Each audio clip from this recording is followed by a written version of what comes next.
चलिए भाई, शुक्रवार की सुबह इस कारोबारी हफ्ते का आखिरी कारोबारी सत्र, लेकिन एक एक्शन पैक्ड दिन खड़ा है हमारे सामने। वैसे कई सारी चीजें हैं जिस पे खुलते ही हमें रिएक्ट करना है। कल आने थे यूएस के जॉबलेस क्लेम्स के नंबर्स, बैंक ऑफ इंग्लैंड की ब्याज दरों का फैसला, कोई छेड़छाड़ नहीं करी। ओपेक की ऑयल आउटलुक 2026 की रिपोर्ट सामने आनी थी।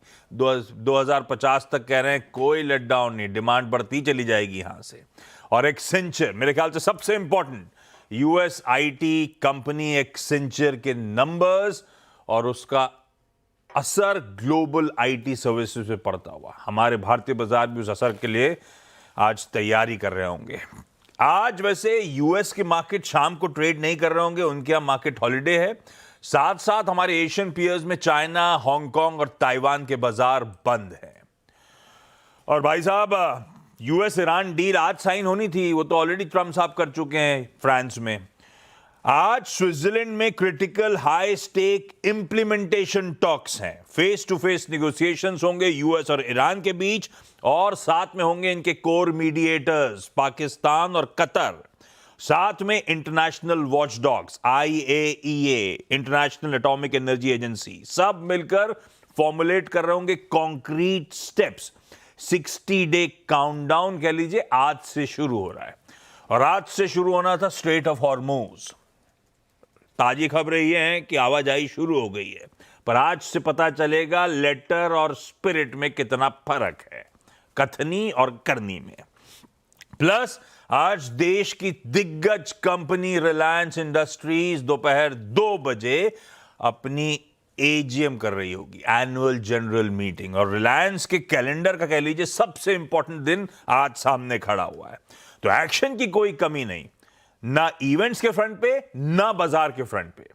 कल back to back 5th straight trading session था जब भारतीय बाजार में उछाल के साथ, मजबूती के साथ कामकाज होता हुआ नजर आया। कह लीजिए वो विनिंग मोमेंटम कंटिन्यू होता हुआ नजर आया। लास्ट थर्सडे के लोज से, लास्ट थर्सडे के लोज से 0.5% निफ्टी चढ़ा।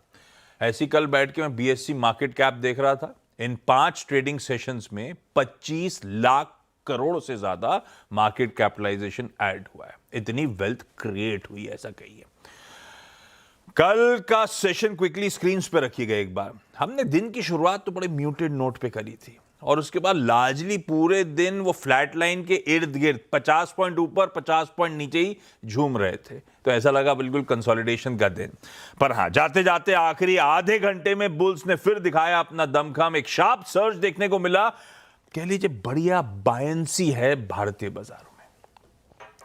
पर जज्बातों में बहने का नहीं है, लॉजिक पे रहने का है। और इसीलिए आज एक्सिस सिक्योरिटीज के राजेश पालिया साहब को बोला था जुड़िएगा, समझाइएगा कैसे अप्रोच। पालिया साहब, हाँ पालिया साहब रेडी हैं, थोड़ी देर में इनसे बातचीत की शुरुआत करेंगे। सुबह सुबह ऐसा लगा दफ्तर पहुंच गए। खैर, गिफ्ट निफ्टी के समीकरण दिखाइएगा स्क्रीन पे।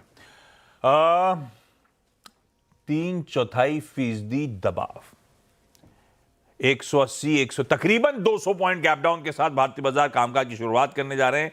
शायद लार्जली आईटी की नर्वसनेस होगी, और बाकी सब कुछ है वो देख लेंगे। हमारे एशियन पीयर्स दिखाइए किस तरह का कामकाज हो रहा है। डायरेक्टर साहब स्क्रीन क्विकली मूव करिए, कर पाएंगे क्या? हाँ, मिला जुला सा रुझान एशिया का आपको आपकी स्क्रीन पे नजर आएगा। फ्लेट फ्लिप होगी यूएस के मार्केट्स। कल हम जब बंद हो रहे थे तो आधे % से 1.5% यूएस के फ्यूचर्स मजबूत थे। एक्चुअल सेशन में फ्लैट से 2% तक की तेजी थी। और आज सुबह के फ्यूचर्स पस्त पड़े हुए हैं, पर वो आज सुबह के फ्यूचर्स अब एक्चुअली मंडे के ट्रेड के इंडिकेशंस दे रहे हैं, तो उसे छोड़ देते हैं, लंबी कहानी है। पर हाँ, हैंडओवर तब और अब की पहली प्लेट दिखाएगी। या तो जहां छोड़ा था वहां मिल रहा है, या थोड़ा सा दबाव है। एसएनपी वहीं के वहीं है, बाकी दोनों थोड़े से कूल ऑफ होके मिल रहे हैं। क्या डेवलपमेंट्स भाई साहब, हुआ क्या क्या, सब समझने की बारी। भाई साहब रात की मैपिंग करके दीजिए।